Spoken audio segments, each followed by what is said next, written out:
Hey Larry, hey Carol. I have just had a chance to take a look at this, and so I'm going to take a peek and see what the UV map looks like for this cool, sort of very tendrilled creature that you've been creating, the blue dragon.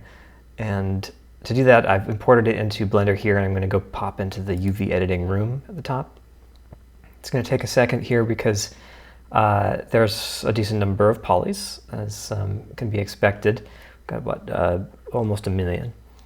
I'm going to just focus my camera on this with the period key, numpad period, and then have a little peek at the UV map. You can see it kind of looks black over here because it's just so dense. If I zoom in kind of more slowly, we can see that the texture eventually resolves, right? So you can begin to see the coloration that you applied in ZBrush with a little bit of a border, which is something that ZBrush normally adds when baking textures. So, the mesh is very high density, but if I click on this little two arrow button over here, it's going to make sure that whatever I have selected in this view is the same as what's selected in this view.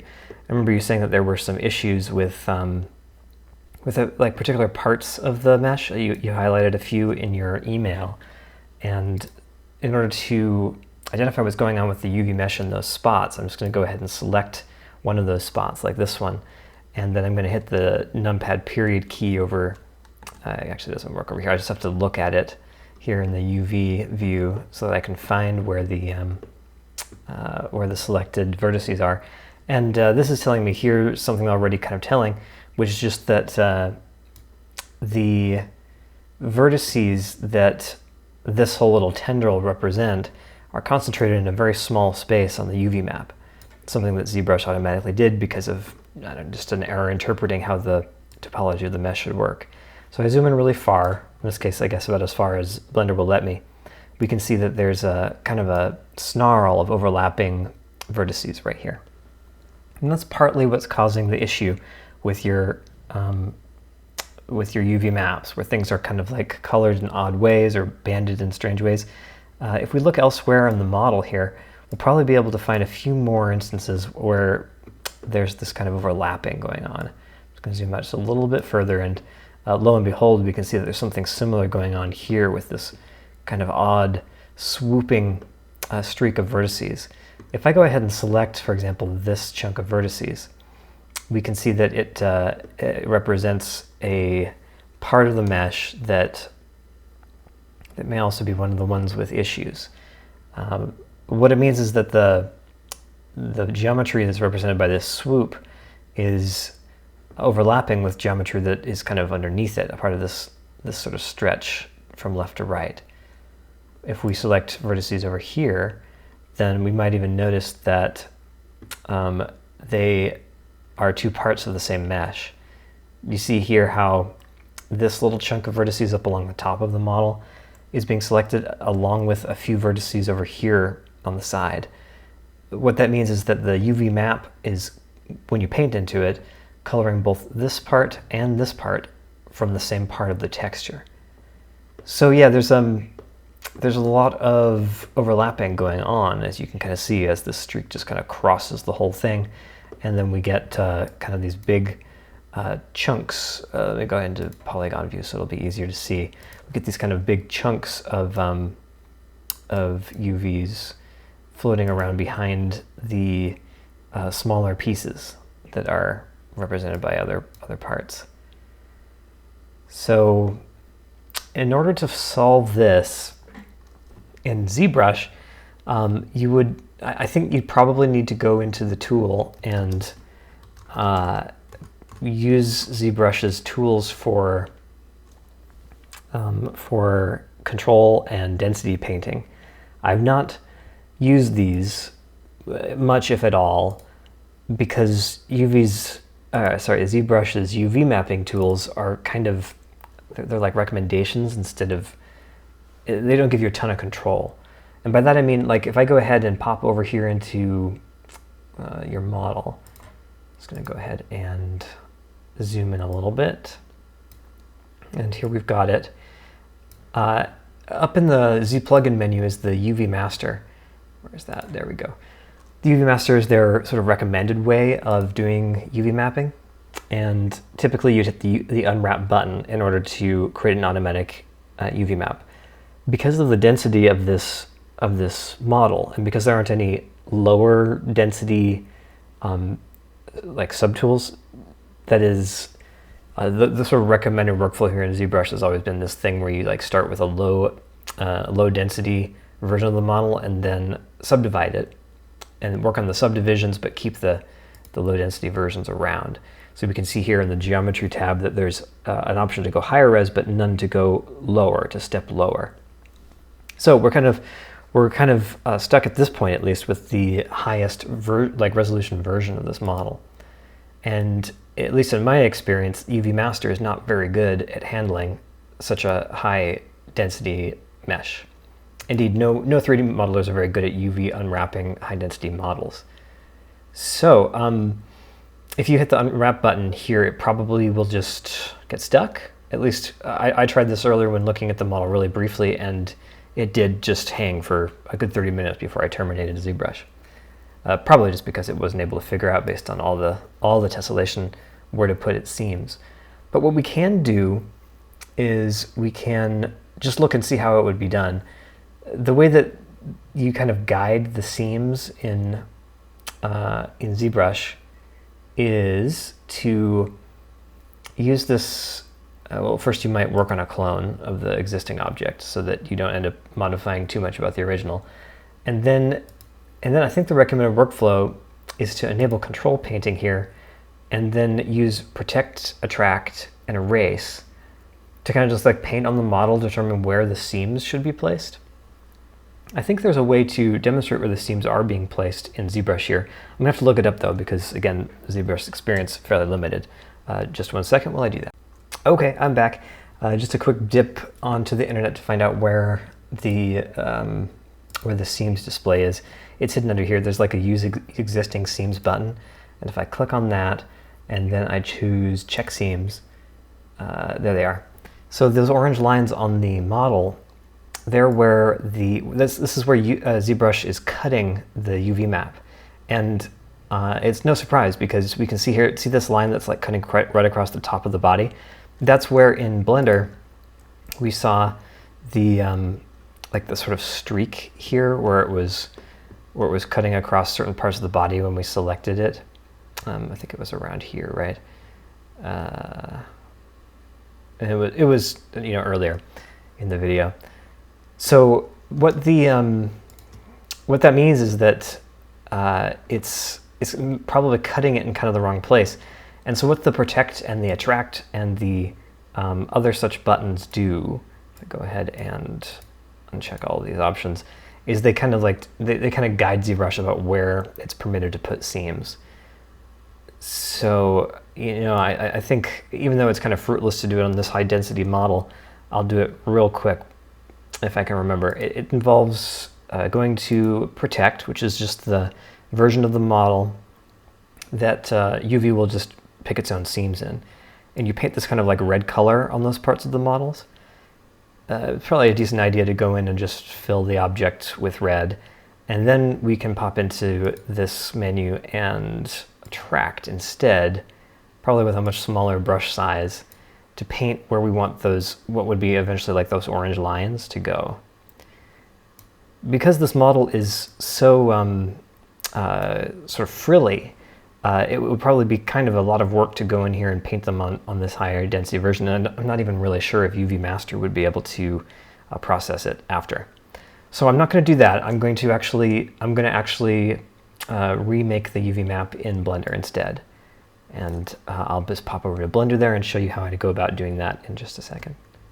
Okay, here I am in Blender again, taking a look at this fella.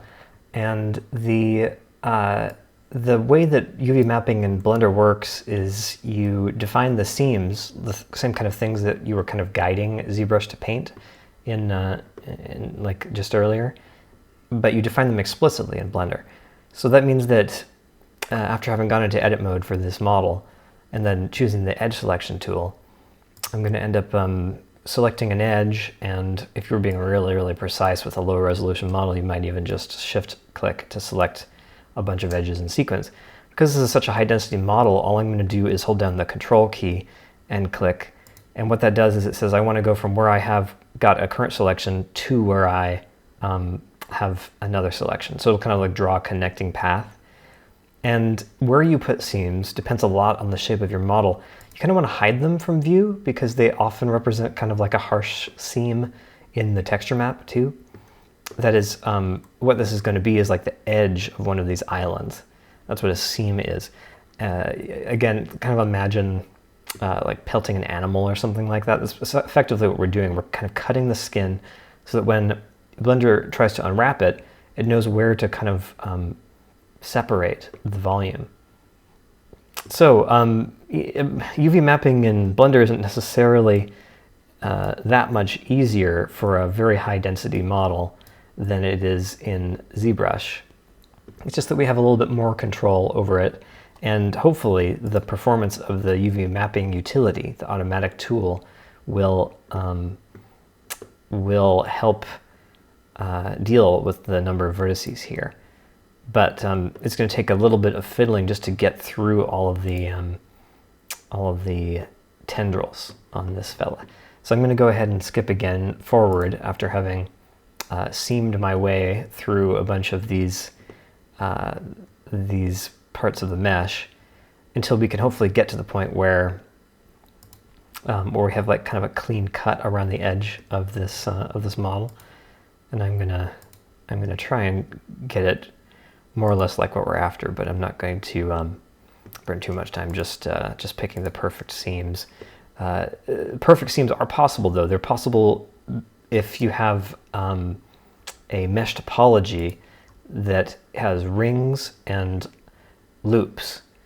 Right now this mesh topology, just because of the way ZBrush I think probably baked it and something to do with the construction, is kind of it's just kind of like a soup. That is, it's all very much a grid, and in some cases here there are little patches of what look like they maybe are decimated or at least reduced topology. That is, I'm not like sure exactly how that comes about in ZBrush, but anyway, there's a tool in ZBrush called ZRemesher that can regenerate the topology in a way that's easier. If we find that the UV mapper can't handle this, then we may end up using the ZRemesher. But we'll see. I'll go ahead and go through this first, since remeshing it is like a few more steps that, if possible, we probably don't want to have to go through. Right, so I'm going to go ahead and cut again here, and I'll see you in a little while once I've finished just circling this mesh and putting in extra seams. Okay guys, I've gone ahead and added seams to the whole perimeter of this mesh, and a few that kind of climb up along the edges. There are a couple ways that we could sort of seam this out depending on how it would be seen, no pun intended. But when selecting them all the vertices here and going to the UV menu and choosing unwrap, Blender gets stuck. Same problem probably as the issue with ZBrush.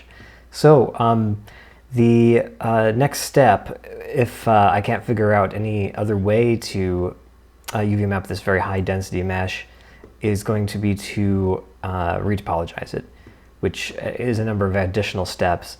I'm going to do a little bit more snooping to see whether or not there's some way I can go ahead and get this UV map corrected, since the original errors were relatively small.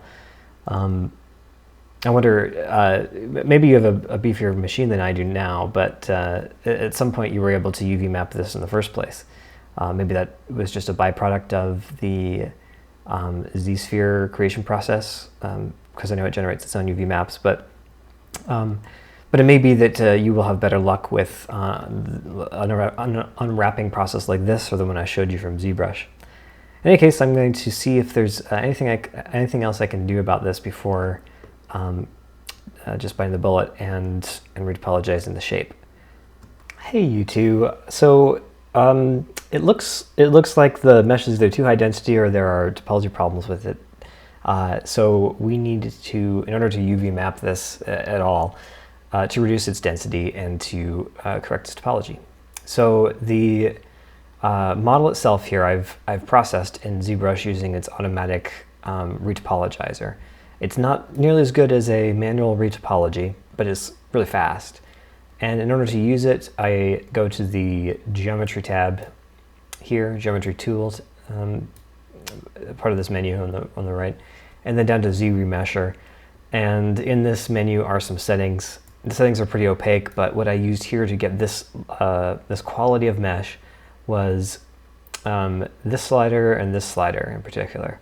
This one here decides what percentage of the original polygon count to target for the remeshing. We know that we need to reduce the polygon count of the original mesh by a certain amount. We don't know how much, but in this case, I've chosen about 40%, and if necessary, we'll go ahead and remesh down even lower. This slider here, as long as the Adapt button has been pressed, determines how small the polygons can get. So the smaller this number, the more detail you'll be able to preserve in the small areas, and the less detail you'll preserve out of the larger ones. And you can kind of see that, like when we orbit around this, I've gone ahead and pressed the ZRemesher button just to do it, which takes a little while, but it will produce a lower resolution version of the mesh. But the reason why this is better than Decimator is because it generates loops and rings. And I'll show you what that means as soon as we pop this model into into Blender. So be right back with that. Okay, I've exported the FBX from ZBrush of the remeshed Blue Dragon, and this is what we've got. It's being shaded smoothly, so it's a little harder to see the topology, but I'm going to go into edit mode here after drilling down a little bit, just so we can see how it's arranged. So the ZRemesher has made it so that if we look at this in edge select mode, the rings and loops of this object are a little bit clearer. If I go ahead and hold down the Option key and select one of these loops, you can see that it's like a band that wraps all the way around the hull of the of the 3D model, and that is generally pretty reliable. There are some exceptions to how this works. If I like Option click on this band, you can see that it runs all the way out to the edge of this tendril, and it also kind of wraps around the body a little bit and then terminates. So that's not like very clear ring. The ZRemesher is pretty good, but it's not perfect at generating a good topology. The advantage that we have here, though, is that the model is significantly lower density. Instead of 700, like close to 1 million polygons, we are down to 37,000, and that's going to make it way easier for Blender to UV map. Not just because of the less computation it has to do, but also because it when we remeshed it, may have also fixed some topological issues. UV mappers don't work really well if there are non-manifold polygons, which are like little things that stick out of the mesh and aren't like little tags that are stuck on the edge. And it also has problems with holes in the mesh or any other kind of like unusual polygonal situations which might be generated by the like Z-sphere modeling process. Anyway, hopefully this is high enough density for you, but I'm going to go ahead and do the same kind of thing that we were doing before by selecting edges like this one here, and just going ahead and selecting paths along those edges like I've done here with the Control key, and then I can right click and mark this as a UV seam, and I can just kind of go through the whole mesh and set that up. I'm going to do that a little bit more quickly now instead of cutting around the very edge of the mesh, which might have fixed the original issues. I'm just going to say for now that it's okay with me that there be a potential seam down the middle, because that'll just expedite the process of UV mapping. If you decide that you want to change the UV map, then you can kind of, you'll have access to this model once I provide it, and you'll be able to go in here and cut your own UV seams. So I'm going to go ahead and do that real quick, and I'll be right back with the finished version of the seamed model. Okay, well here's the seamed version of the Blue Dragon after a rather considerable amount of work. The seams are in places that I want to kind of explain to you a little bit, since you've expressed a particular interest in UV mapping here in Blender. And I'm going to go over one more time just how one goes about applying them. So to reiterate, the way that I do it at least is to select edges, and you can select any number of them. I'm holding the Shift key down here. You can kind of see that the edges have two different selection modes. There's the kind of orange color that indicates it's been selected, and this white color, which means it's the most recently selected, sometimes called the active object.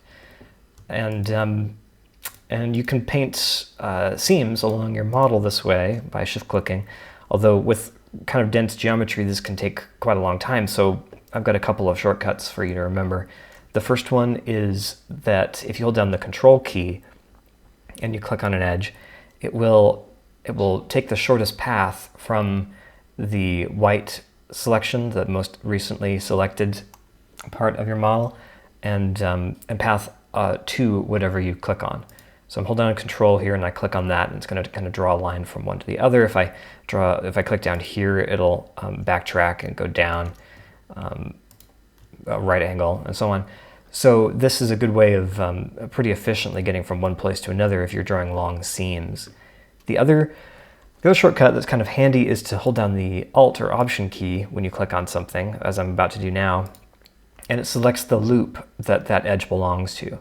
The loop is, in this case, kind of ringing all the way around this hull, and is a good way of just instantly getting a really common type of seam, which is just the seam that isolates one part of a mesh from another.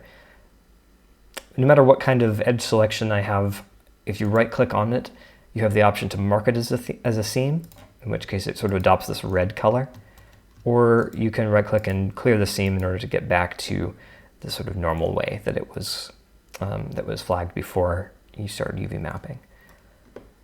When using the Option or Alt key to select loops, just keep in mind that with meshes like this one, which were automatically retopologized, the loops aren't actually perfect. By no means are they perfect. While one can select parts of the mesh, like the mesh loop down here, and get a loop that goes clear around the model, when I Option or Alt clicked this edge, it actually selected a whole kind of swizzle, sort of like a I don't know, spiral shape instead. That spiral shape is caused because the loop isn't actually connected around the back. If I sort of trace the pattern of this edge that I selected, it kind of comes down along here, rotates around the bottom of the mesh, comes all the way up here, and then when it emerges, it's actually shifted along the length of this object in a way that causes it to kind of produce this spiral shape. So there's no like closed loops to work with in this part of the model.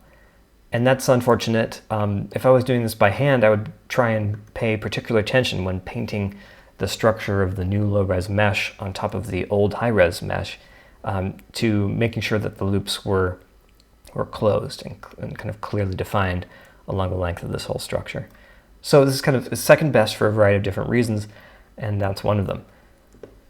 So, in lieu of that, I use the Control key a whole lot here in order to try and path approximate loops around different parts of the model. Like I've had to do some of that here. You see this is kind of this odd corner, which is usually not a desirable thing that goes around this part of the mesh, but I wasn't able to kind of continue along the whole shape of this ring because this loop kind of ends up, if you follow it precisely, kind of like in the middle of a finger, which for various reasons is not exactly where I want to paint my seams. So where did I paint my seams on this one? I put them in a couple of sort of common places. Remember that what you're doing when you draw UV seams is that you're defining where the model is going to be kind of like pulled apart and flattened for the UV mapping process. So the rings that you see being placed here are meant to isolate different parts of the shape that are kind of independent structures. Models like this one with all the little frowns or fingers are particularly challenging because each of those fingers need to be isolated. This would be the case in a humanoid model too, but it's still the case here where you have these kind of projected finger structures, and they are sort of cylindrical in body. So when they're UV mapped, there are a variety of problems that can kind of come out of this if you don't seam it right. The first one, like I mentioned, is to kind of like just isolate the structure itself. And the way that that's done is to select one edge and you know, kind of paint around the finger like I've done here, kind of reaching down towards the bottom of the whole finger structure and then around, and then it came back in this case. I am trying whenever possible to avoid these right angles, but because of the topology, it's not always possible. So having done that, the next step is to kind of seam along edges so you can kind of unwrap this finger as if you were kind of unrolling a tube of paper. If you don't do this, then you end up with UV maps with kind of uneven coverage in the UV map. I'm going to show you this. I'm going to head on over to the UV editing tool, and we're going to take a look at this finger, or one of them. I guess it doesn't really matter which one we look at. We'll go ahead and focus on this one since it's just right in my view. And we're going to just control click and select this whole seam and unmark it, clear the seam. Okay, and I'm going to select all of these polygons. I hit A on my keyboard, which selected everything in the whole mesh that I have currently selected. And then I'm going to tap the U key to bring up the UV mapping menu. The UV mapping menu can be accessed here as well. So it's the same menu, it's just up here at the top. But you know, learning these shortcut keys is a handy way to get around Blender since there's just so much to the interface. So I've hit U, and you can hit U again, as you can see, it's underlined here, to unwrap this model. It's going to take just a second because even at 37,000 polygons, you know, roughly about 5% of the size of the original model, it can still take a little while. This is still relatively high density for UV mapping. But you can see that we've got a number of different pieces in our mesh. The fact that we've isolated our fingers and all the other different parts of our mesh, like the hands, quote unquote, of this blue dragon, means that they're going to show up in their own little islands, their own UV islands, and these islands are separated by space from the others. This separation, well, it can cause problems around the seams in between, like around here when you actually texture it, but they're still necessary in order to kind of flatten circular shapes. So our goal is to kind of twofold. It's to try and create the minimum number of seams, and it's also to kind of conceal them in places that are less likely for users to see them.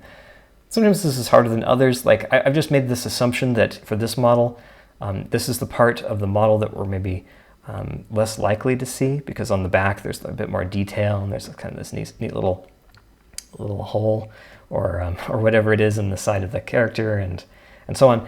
But you can see that on this side of the model, I've tried to keep as few seams visible as possible. In some cases, it's unavoidable, like around the hands and the fingers, because these need to wrap all the way around the meshes. It's not possible to always contain or conceal. But you can see there's far many more on this side, and that's because of this type of seam that I've just erased here. If I go ahead and select, I'm going to go ahead and hit 3 to select faces. I'm just going to select these faces here and find where they're located in the UV map. Okay, here they are. So here's the UV island for this finger, and we can see if we zoom in real far that there's a different shape to this finger than there are to some of the others, which have more of like a cylindrical quality to them. And this shape is not something that we necessarily want.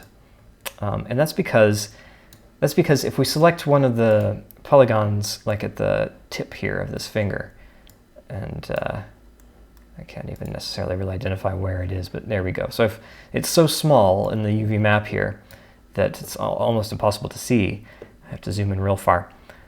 That means that this polygon here, while roughly equal in size in world space, that is in the model's space to this one, takes up a very different amount of space in the UV map. See how this one here is like giant in the UV map? That means it's going to have so much more density for the color painting process than this one does, or whichever of the ones end up in this kind of cluster, a little poke in the middle of the UV island. So it's a good idea when you end up with structures like this to recognize that this is the result of the automatic algorithm that Blender uses for UV mapping, kind of just looking at the cylindrical shape and presuming to unwrap it in the wrong way. So you can kind of cajole Blender's algorithm into doing the right thing by drawing this seam or this cut along the shape of the finger. It kind of slices, as you can see here, all the way through its cylindrical structure. So I'm going to go ahead and mark that seam, select all, U, to reapply the UV map. Take just a second, as always. And then I'm going to go ahead and select the, I guess, faces of this and go ahead and find where it's been placed on this particular map. We can see we've got a way better distribution of area on the UV map between different polygons. This is a slightly smaller polygon in world space. It's also a slightly smaller polygon in UV space than this one, say. And so we have a much more equitable arrangement of distribution between the coverage of these different polygons in the UV map. So I've gone, and that's why each of these fingers has kind of like a slice along it, and I've tried to put it on this side of the mesh that we're not going to see as often. And you just kind of, you go ahead and do this process for all of the different parts. And if you need to, if you run into an issue where, like this one, there is still kind of a cylindrical pokey shape to it, you can just pop in here and try and identify where the seams need to be refined. I think in this case, it's the result of the fact that this mesh kind of wraps around from bottom to top. There's no seam kind of separating the top part of this and the bottom. And that's why the algorithm is getting kind of mixed up about where to split it. So I'm going to go ahead and add a seam here and see whether or not it needs to be done on the other side as well. Yeah, we might as well give it a shot and see how it goes. All this is very approximate stuff. I mean, it may be that this kind of pokey shape is not a problem ultimately for this part of the mesh, or maybe that it's a terrible problem. It's something that only reveals itself a little with practice and also trial and error. So I'm going to go ahead and unwrap this one more time and see whether or not we end up with a much better arrangement of polygons in the structure. It's still not totally perfect. I mean, there's some wrapping around going on here between fingers, and that's why there's a little bit of kind of bending in this part of the UV map. These are the holes for the fingers that you can see here in the UV map.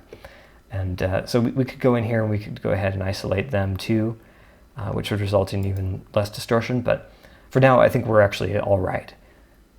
So yeah, this is UV mapping. It's why UV mapping is pretty universally loathed. It's very finicky. It can be time consuming and so on, like it was for this one. And it's easy to make little mistakes. This one probably doesn't matter, but note that there's like a kind of a stray seam sticking out. Don't need that. I'm going to clear that.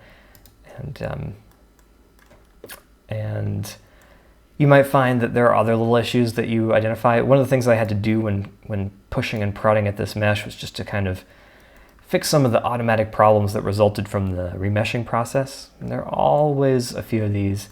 One of them, for example, is how these two fingers are like welded together. Do you see how when I zoom in on this, we've actually got a single vertex that the edges of both of these fingers share. And that's no good. It's not meant to do that. You can even see that it's distorting the normals of the polygons that surround it. So this might actually take some remodeling.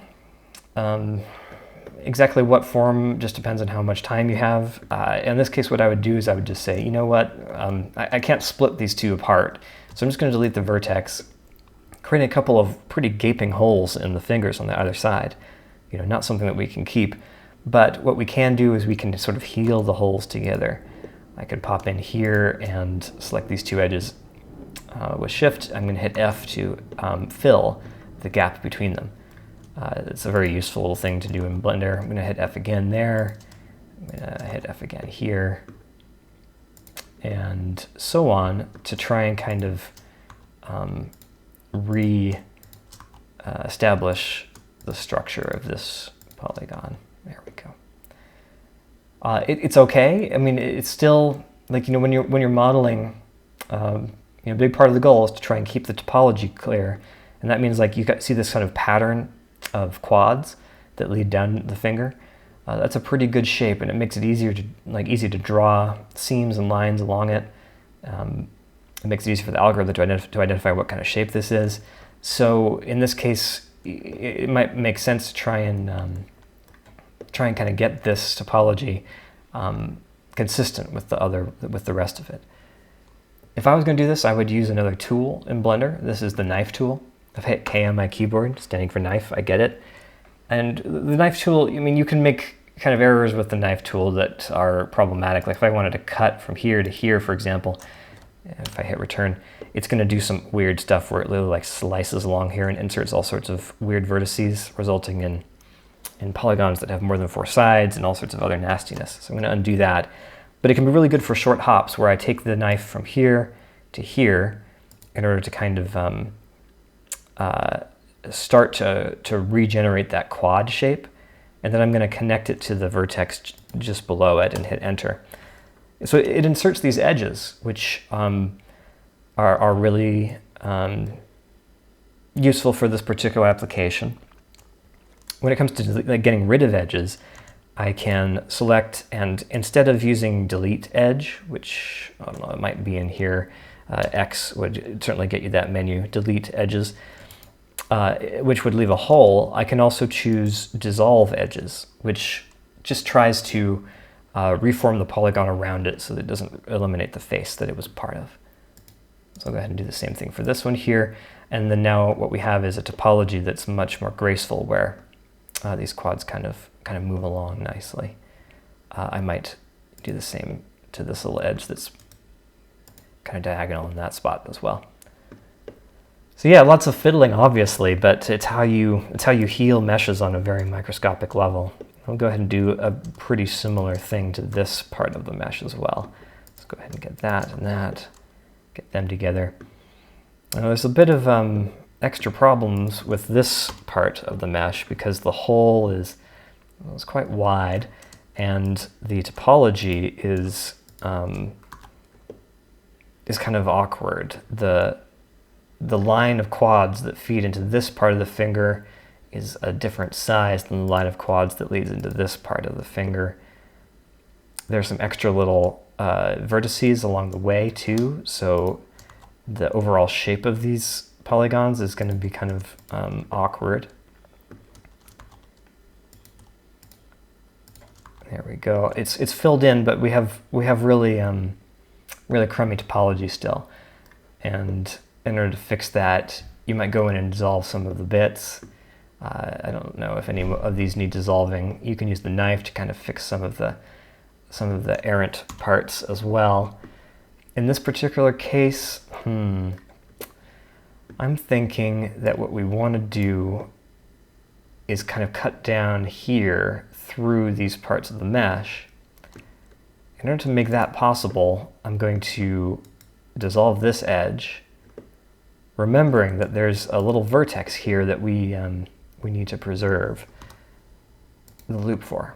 So I'm going to go ahead and cut along here, and then up along here, return. Okay, so we now have some continuity there. And I'm going to select this vertex, and I'm going to just move it a little bit over so that it, like the shape of this quad is similar in size to the other. And then we have a couple of diagonal edges that we don't need anymore, so I'm going to go ahead and dissolve them. And we're back to having a nice, clear flow of quads along the finger. Okay, so we've kind of fixed up, or at least healed, this particular issue. And you pay attention to your UV seams. I think I need to make sure that this gets marked as a seam here so that, yeah, it is. It's just hard to see because it's buried in the geometry, but I want to make sure the fingers stay isolated. Yeah, so that's like the same problem that you'd go about fixing in all the other parts of the model. Some of the other issues might not be worth the effort. Like you can see that there's a similar kind of oddness to the way that this finger joins together to the one next to it. The oddness is the result of there being kind of a poorly shaped polygon right here. The polygon has a sort of dip, a little valley at this spot where my mouse cursor is, and then it rises up and then dips back down again here, resulting in that kind of awkward shape. And so You know, if we wanted to kind of solve this, we'd probably want to cut this into a couple polygons or something, but you know, you can just waste your life on details like this, and it may be that the UV map that we generate out of this is perfectly sufficient anyway. So I'm going to go ahead and just kind of let it be for now, and if we end up with issues related to it in the future, we'll address those. Okay, so I'm going to save my project and take a look at this UV map in general. What I should be seeing is just generally evenly sized geometry, no overlapping. Yeah, it looks pretty good. There's a little more islands than I'd like, but it's still going to work for us, I think, when it comes to just getting color on this model in a way that doesn't produce those distortions you talked about.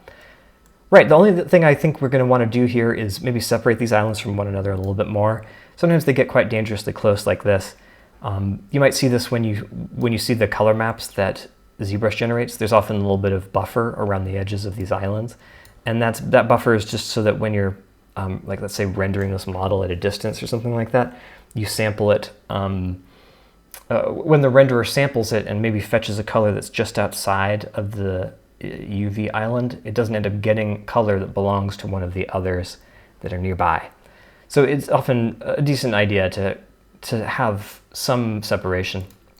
And if you want to be careful about that, you can go to the UV menu here in the UV editor and choose Pack Islands, and then choose a size for these islands to be separated from one another. I think 0.001 is maybe a bit too close still. 0.005 is much more generous. I don't know, maybe 0.001 is fine. It depends on the resolution of your ultimate texture map. The setting is easy enough to change, I suppose, so we'll go ahead and leave it at 0.001 for now. And if we run into problems later, we'll deal with it. Right. Okay. So that's a little, I guess, crash course in UV mapping organic shapes. The next step for us is maybe comparably tricky. It involves trying to transfer the color that you had for the original model onto this one. But because the original model was poly painted, or had its own awkward and incorrect UV map, and this model has it like completely separate UV map, getting one to the other is going to be an approximate process. We can probably get pretty close to the original though. The other maybe issue that we might run into is just that the topology of this model is so different from the other as well. And that means we can't like do a direct transfer. If the topologies were identical, if they had the same number of polygons in the same order and so on, then we could just transfer the data one to the other. But because they're different, we need to do a baking process that's going to be really similar to the baking process that I've done when baking detail from a high density mesh onto a low density mesh. You remember how I generated like those displacement maps and the normal maps for you and so on. Color maps and so on. This is going to be really, really darn similar. So that process involves a little bit of tinkering, and for that I'm just going to take a quick break to just answer some like student emails that you've maybe seen coming through and so on, arrange some more meetings with them, and I'll be right back to show you how that works.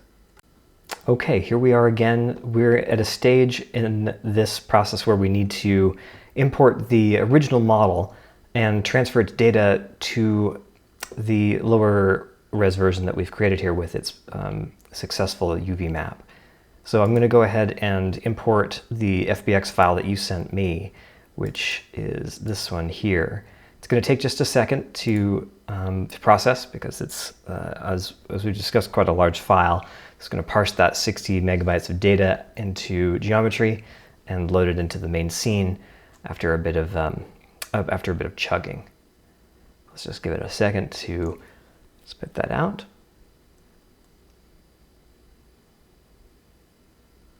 And here we are. We have two models in our scene now, and you can see if we zoom in just a little bit that they are coincident. That is, the material surface of one is pretty much in the same place or in a very similar place to that of the other. And if we disable one or enable the other, you can see that that Z fighting, that kind of odd patchiness that flickers a little bit when we when we move around the view, goes away. But this is a good sign. It means that we have two models that are in exactly the same position with almost exactly the same silhouette. And our goal is to take information from the model we've just imported and to bake it onto the model that we created. So I'm going to hide the model we created first. You can see we are using the high density model because of the 250,000 vertices down here listed in the display. And I'm just going to check in with a couple things about this model. Now in ZBrush, the polypaint tool that you've been using to texture, in other modeling applications, that process is called vertex coloring. And it's called that because it assigns a color to every point and then interpolates across points. It can look very normal and realistic when painting with polypaint or vertex colors when you have a mesh that's extremely high density like that. But we need to actually display that. And to do that, I'm going to go over here into our texture painting room. And I'm just going to have a little look at this model. I'm going to switch over here to object mode just so I can select this as the active object and hit period to focus in on it like I've done at times in the past. And then note that in the menu that lets me switch to edit mode, which we spent a lot of time in already, there's also an option here called Vertex Paint. And the Vertex Painter is basically polypaint from ZBrush, and it's also displaying, as you saw earlier as well, the vertex colors of this mesh. This looks like what you had in ZBrush without the distortion, right? The vertex colors are being rendered here as is appropriate. And that's good. It's good that this came in, otherwise we'd have to find a way to get the color data out in some other way from ZBrush, but your FBX has it already. And just to double check to make sure that these are vertex colors, I'm just going to paint something. I'm just going to select a color that's really easy to see and just sort of paint along the mesh here. And you can see it being applied to those vertex colors. It's much slower than it is in ZBrush. ZBrush virtualizes this geometry when painting onto it, which makes it much faster. So vertex painting isn't something that you probably want to spend much time doing in Blender. ZBrush is really good at that. But it can work with these in a way that is a bit more flexible than ZBrush is. The way that we want to work with them is to take this color data and to transfer it to this model, which, as you can see here, remains uncolored. But we're not going to do it with polypaint because in order to render your model in your other applications like Vue, we need to actually transfer this color information from the vertices of your mesh into a color map, that is a texture. And in order to start that process, I'm going to go ahead and head back to object mode since we've identified that this is indeed vertex colored. And I'm just going to pop over to this little materials tab and check out the material that's currently assigned to this model. It's just a nice, well, it's just a simple gray material, right? You can see the color here. And what we're going to do is assign a texture to it. I think we've maybe done this in the past on a previous video. It rings a bell at least, where we have assigned an image texture to it of our own creation. After setting image texture, it's going to ask, well, which one? And there's one in the project, which comes from your FBX file, that would be inappropriate since it's mapped to the old UV map. So if we chose that, it would just look weird. So instead, I'm going to create a new texture for you all. And just to sort of rest the maximum quality, it's always easier to go down than up. I'm going to make this 4096 by 4096. And I'm going to give it a white color so it's really easy to see that we've done it. And then I'll just call this Blue Dragon Albedo because we want to save color data into this map. We're not going to need the alpha channel, so go ahead and uncheck that. And then I'm going to click OK. So you can see that the model turns white because now it has that texture assigned to it. And that texture is being drawn over the UV map that this model contains. And I've gone into edit mode here with the tab key so that you can see that this is the UV map and the image is this one, the Blue Dragon Albedo. This is where you could go ahead and actually start painting in here onto the mesh itself with the paintbrush in Blender if you wanted, either on this side or on this side, either way. But we actually want to transfer that data, so So instead, at this stage, what we're going to need to do is find a way for Blender to emit these colors without the scene's shadowing getting involved. That is, if we went to render not this object but this object in the scene right now, it would be all black because there's no lights. And we're going to use the rendering process to bake the color from it to the low-res model. So we need the color to show up when it gets rendered, in other words. Now adding a light might work, but it would add shadowing, self-shadowing to this model, kind of like what you see here where there's like darker parts and lighter parts depending on the angle of the light. So this is more complicated than I would ever expect anyone who's just starting Blender to do. But what I'm going to do is I'm going to head on over here to the shading window and take a look at what kind of shading has been applied to these different models. To this one, I've just clicked on the model and the graph has changed. You can see that the way that this object is rendered is that it takes this diffuse texture, that it samples over the UV map, and it then pipes that color data into the base color channel of this rendering material. It then takes the output from that and puts it on the surface of the model. So this is pretty close to what we want, but we actually want to instead of outputting color to this, output emission instead. And there's emission here as an option.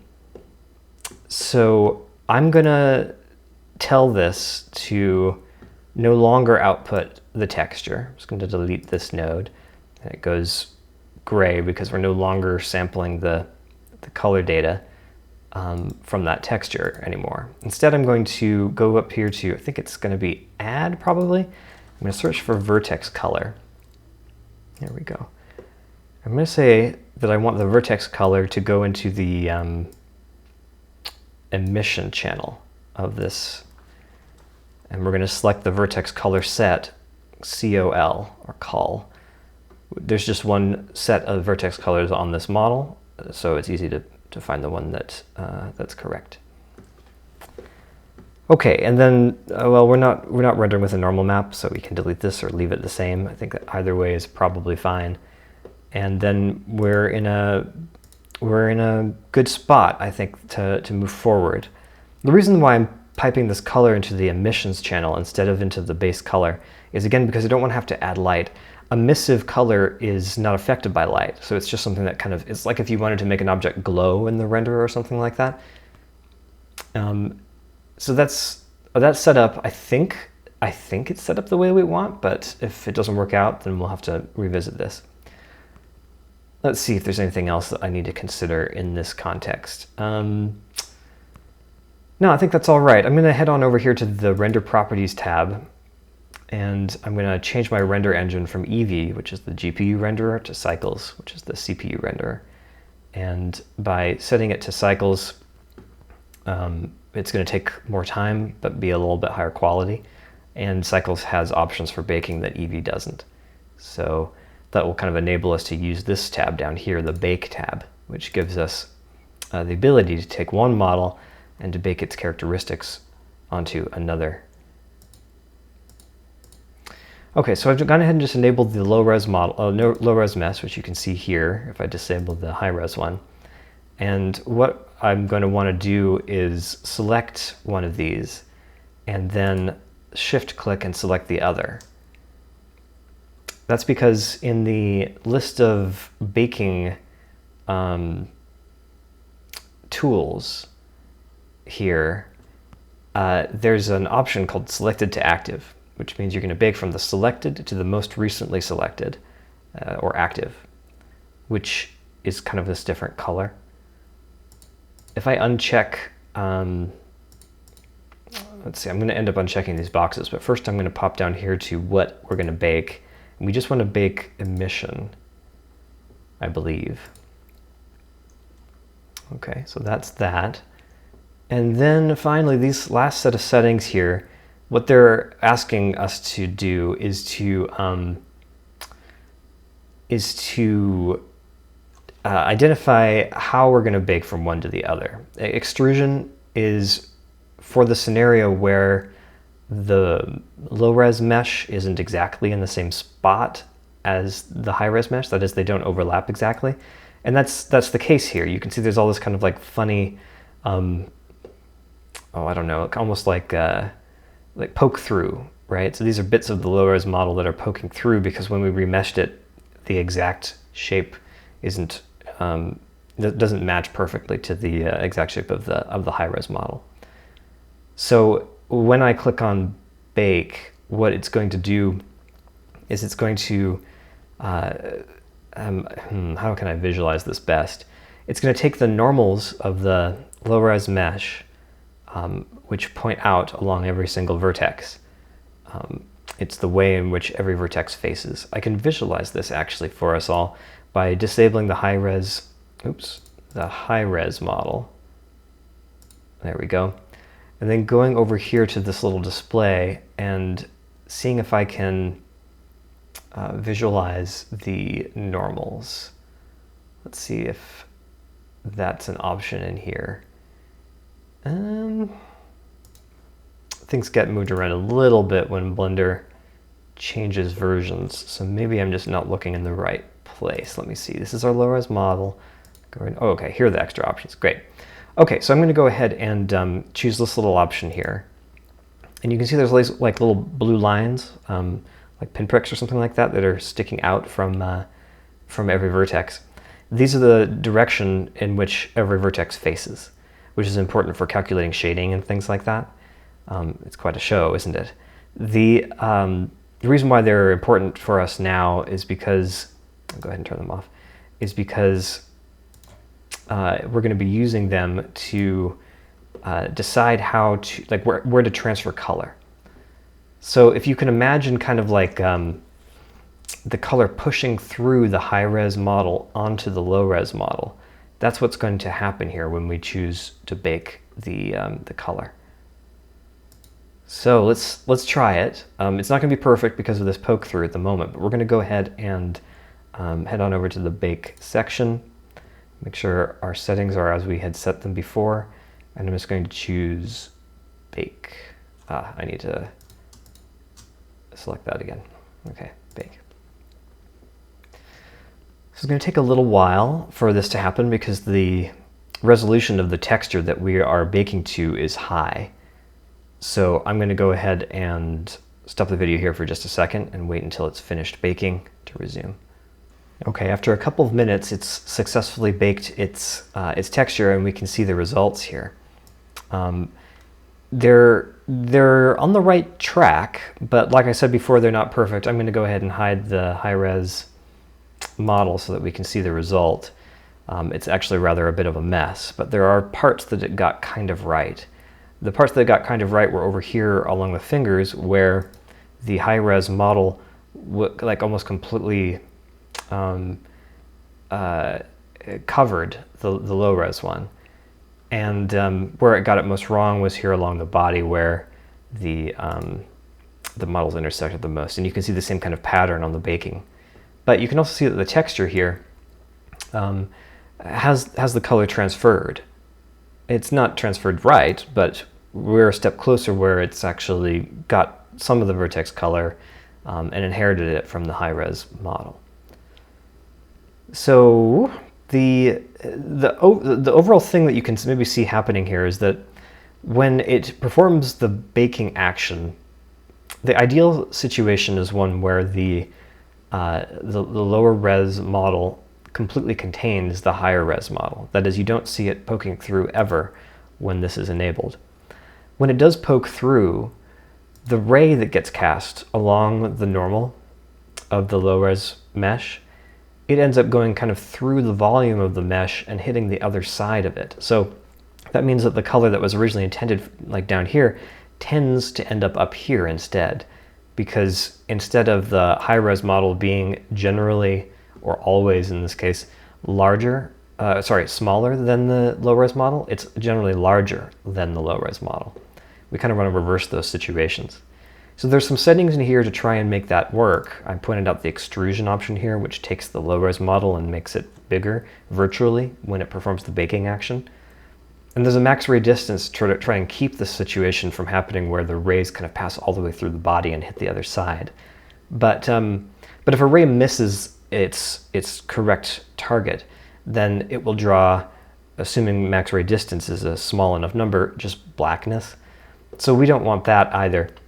What we really want is for the high-res model, the model that we're transferring the vertex colors from, to be small enough that it is almost completely concealed inside the low-res model when we visualize it like this in the viewport. So what I'm going to do is I'm going to identify the high-res model in object mode. I'm going to head over here to this modifiers list, and I'm going to find a modifier that will let us sort of shrink it down.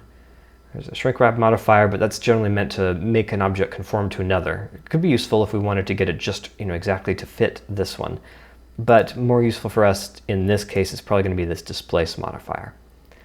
It has a strength and some other settings, but you can see here it's just going to take the normal of every single vertex, and it's going to displace it by a certain amount along that normal. Now right now, because this number is positive, it's actually inflated the mesh a little bit, which is, well, it's not what we want. Instead, we want to do the opposite. I'm going to make it -1 and see what happens. The result is pretty close to what we're after, actually. If I hide the low-res model, you can see the high-res one is still there. It's just kind of now inside. There are some places where that's not strictly true, though. You can still see it poking out of the tips in these places. So we're going to maybe need to go a little bit further. I'm going to go to -1.5 and see how far that gets us. Okay, it's a bit better. You can see it kind of shrinking down even further. We might want to be so bold as to go to -2. We don't want to go too far, because if we go too far, then the high-res mesh will end up kind of being displaced through itself, and that could cause some very peculiar artifacts for sure. But in practice, this looks like it's working pretty well, because we haven't, as far as I can tell, ended up with that situation anywhere, and it retains its general shape, but it happens to have just been kind of like a shrunk version. We couldn't scale this down because scale operates along its pivot point, which is down here, which would cause the whole object to be transposed in space, which is why we're using this displace modifier.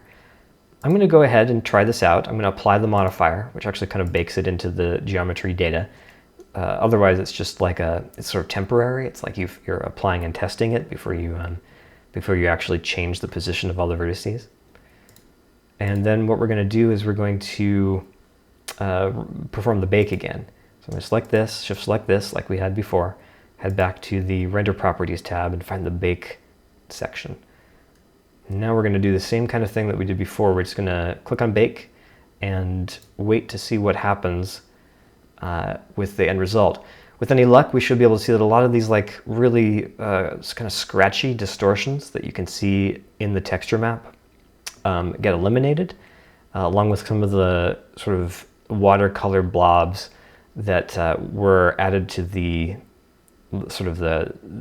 places where the meshes were transposed inexactly. So that's chugging along, as you can see down here, and I'll just wait a second until it's done.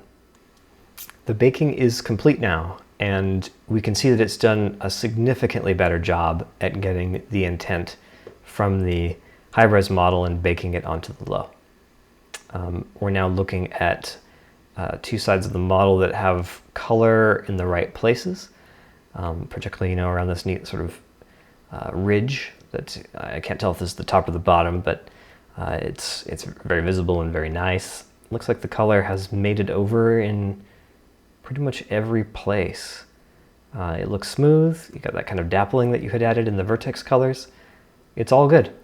So displacing the high-res model by about 2 units was perfect. Great. Well, this is very close to our endpoint. You are maybe going to want to touch this up a bit further, which you can do by bringing this and its texture map into ZBrush and painting directly on it there if you want. I believe, I think that's something that you can do in ZBrush, not just poly paint, but texture paint. Or you could touch it up here in Blender by just using the brush and choosing a color, radius, and just going ahead and painting right on it in texture paint mode, you know, like this, which obviously is, in that case, incorrect. So yeah, this is done, I think. I'm going to go ahead and get you this model, this low-res version of the Blue Dragon, that if we disable the high-res version is only 37,000 vertices. Let you go ahead and include it in renders that you want or touch it up, and let me know if there's anything about the UV mapping process that could, you know, use a review, because the UV demonstration that I gave you here was obviously very focused on solving this unique problem of eliminating distortion from the tips of its fronds. But in general, that practice of laying down seams using the edge selection tool, marking them as UV seams, and then using the automatic UV unwrapper based on those scenes, and then just kind of iterating on that, trial and error until you get a map that looks good, is the process that I go through whenever UV mapping an organic shape like this one. When UV mapping inorganic shapes that are more rigid or have hard edges, there are other techniques that I could totally record a video for, but since it seems like, at least at this point, your efforts have been devoted towards these kinds of models, I'm hopeful that it will be helpful for you that way. Still, again, if there are any issues or questions, let me know and we'll get them sorted too. Cheers, and thank you for watching this now over hour-long video.